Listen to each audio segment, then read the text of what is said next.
Hello everyone and welcome to today's edition of the Cheat Meal presented by Deep Fried Draft. My name is Brian Bosarge. Got a lot of college football news to get to. We got 12 games to preview for this week and some other news regarding the site. So let's get right into it. College football news, Tennessee has fired head coach Butch Jones. They finally put him out of his misery after giving up half 100 to Missouri this past week.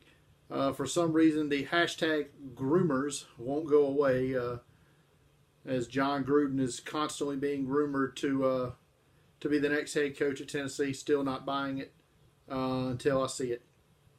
But some other names to keep in mind for that job will be Mike Norvell, the head coach at Memphis, Mike Bobo, the head coach at Colorado State, and Dan Mullen, Mississippi State's head coach. Florida, having already fired Jim McElwain, rumored to be closing in on a deal with Chip Kelly, the former Oregon head coach, former Eagles/49ers head coach.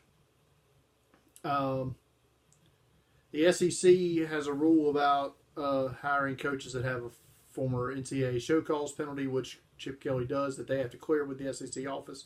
Word is that has been cleared. They've cleared the way for that. Another thing that I believe on the Chip Kelly front is Florida's a Nike school.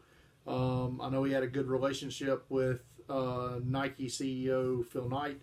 I don't know if that plays a role in any of it, but it's a piece of the puzzle there. And I know Florida's got the dough to spend on a coach like Chip Kelly.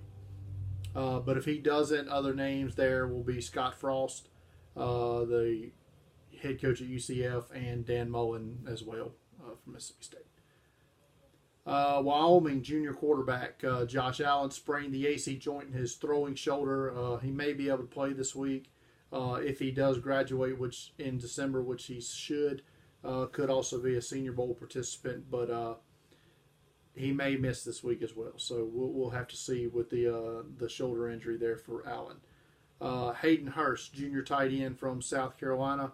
Will Muschamp at his press conference yesterday announced that Hurst will participate in senior day activity Saturday for South Carolina, but did not say that he is declaring for the draft. It's likely, and I thought it was likely from the get-go because he played 2 years of minor league baseball, so age is a factor there for Hurst. But just kind of something to keep in mind. The Biletnikoff Award, the award that annually goes to the best wide receiver in college football, an award of which I am a proud voter of, announced their semifinalist list this week. And those were Darren Andrews from UCLA, A.J. Brown from Ole Miss, Deontay Burnett, Southern Cal, Kiki Cutie from Texas Tech, Michael Gallup, Colorado State, Steve Ishmael from Syracuse, Anthony Miller from Memphis, Trey Quinn from SMU, David Seals, West Virginia, and James Washington, Oklahoma State. The ballot went out this week to select 3 players to be finalists for the Biletnikoff Award. Here are the 3 players that I put on my ballot. The guy who I've touted as a favorite all year for this award, Anthony Miller from Memphis. David Seals leads the nation in touchdown receptions from West Virginia. He got my vote as well. And my third vote went to James Washington from Oklahoma State. Draft order for this week, top 10. Browns still holding the number 1 pick. 49ers beat the Giants this week, but still hold the 2nd pick. Giants are 3rd. Colts picking 4th. Bengals up to the 5th pick now after their loss. Chargers in 6th. Denver in 7th. Cleveland gets the 8th pick this week. That pick comes from the Texans. Chicago would pick 9th, and Tampa Bay 10th. Now on to the games. We're previewing a game that is about to kick off in a few short minutes here on ESPN2.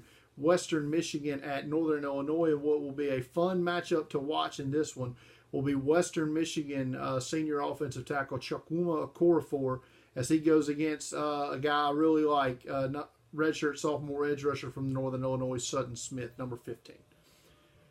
Tomorrow, 6 p.m., CBS Sports Network, Buffalo at Ball State. It's another look for me for redshirt sophomore quarterback Tyree Jackson, number 3 from Buffalo, and another look at Ball State senior edge rusher number 98, Anthony Winbush. Friday, 7 p.m., CBS Sports Network. Middle Tennessee State at Western Kentucky. This will be two quarterbacks to get a look at if he plays. I know he's been injured. But number 12, junior quarterback Brent Stockstill from Middle Tennessee, 6'2", 206. And for Western Kentucky, their senior quarterback, number 14, Mike White. I know he's got a lot of fans on draft Twitter there, and so another look at him. Now on to Saturday morning, 11 a.m. on ESPN News, Southern Methodist SMU at Memphis. We'll see junior wide receiver Cortland Sutton, who is on schedule to graduate and has received a Senior Bowl invite. He's a junior. Currently my number 1 rated receiver prospect. We also want to get a look at number 99 senior edge rusher Justin Lawler. For Memphis, just another look at the guy we talked about earlier, Anthony Miller, and senior quarterback Riley Ferguson. 11 a.m. ESPN UCF at Temple.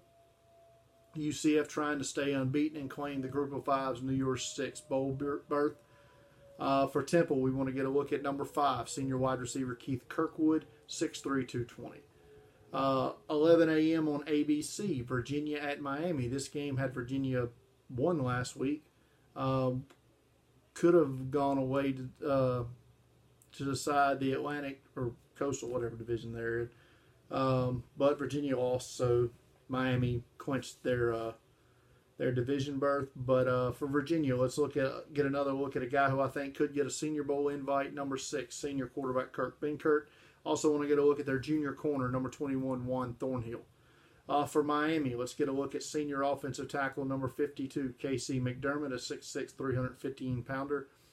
And another guy who received a Senior Bowl invite this week is their senior tight end, number 23, Chris Herndon. He's 6'4", 252, trying to continue that legacy of their stud tight end prospects.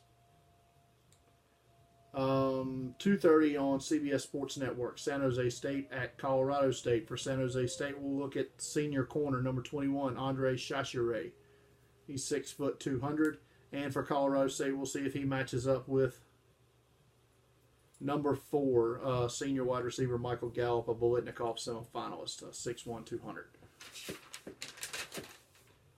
3 p.m. on the SEC Network, we'll get our first look at UAB this year. And their senior defensive lineman, number 93, Tico Powell, is a 6'3", 320-pounder. For Florida, he would have matched up with their center, redshirt sophomore, number 59, T.J. McCoy, but he is out for this game, out for the season. I do believe injured in the South Carolina game, 6'1", 314, so won't get a look at him, I guess.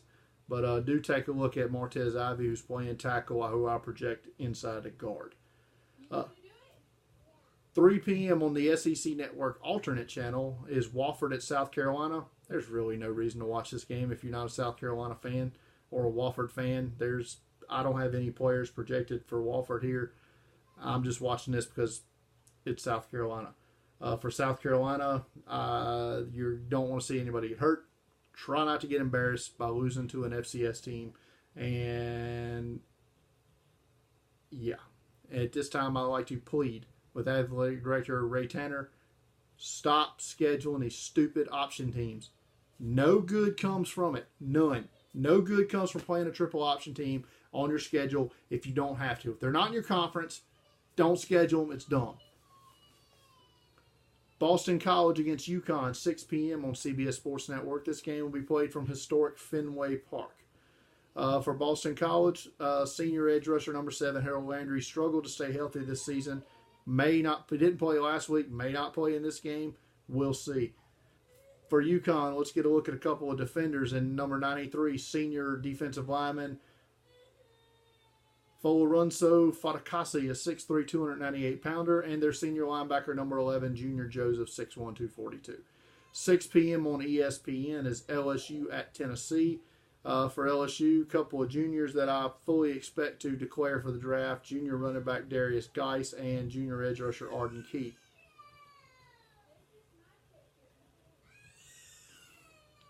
For Tennessee, you've seen senior tight end number 82, Ethan Wolf, a 6'6", 245-pounder. 9:30 p.m. on CBS Sports Network is Nevada at San Diego State. For Nevada, Senior Bowl invitee, number 73, senior guard Austin Corbett, 6'4", 305, guy we want to look at here. For San Diego State, we want to get a look at a couple of guys that makes their run game go. Number 15, senior fullback Nick Bawden, 6'3", 245, and number 88, senior tight end David Wells, 6'5", 255. That's going to do it for the preview and the news. A couple of site updates. Mock draft will be out tomorrow. First mock draft of the year. Get ready for that. It was tough.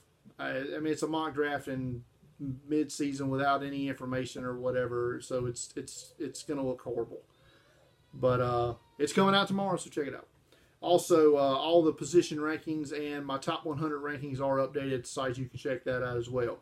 Big news for Deep Fried Draft is I will be live in Hattiesburg, Mississippi, Saturday for the Southern Miss is hosting Charlotte. I'll be credentialed media for this game and looking forward to to seeing that game live in person. And look for a report on that at some point next week. And with all the information from that game that you need. That's going to do it for this edition of the Cheat Meal. I'd like to ask you all to follow me on Twitter at Deep Fried Draft. Find me on Facebook at facebook.com/DeepFriedDraft. YouTube, Deep Fried Draft. Subscribe. Bumpers app, download it in the App Store. If you're wanting to plan your Disney vacation, free services offered. Coasters and Castles Travel. Email rbosarge. That's RBOSARGE at coastersandcastlestravel.com. Free services.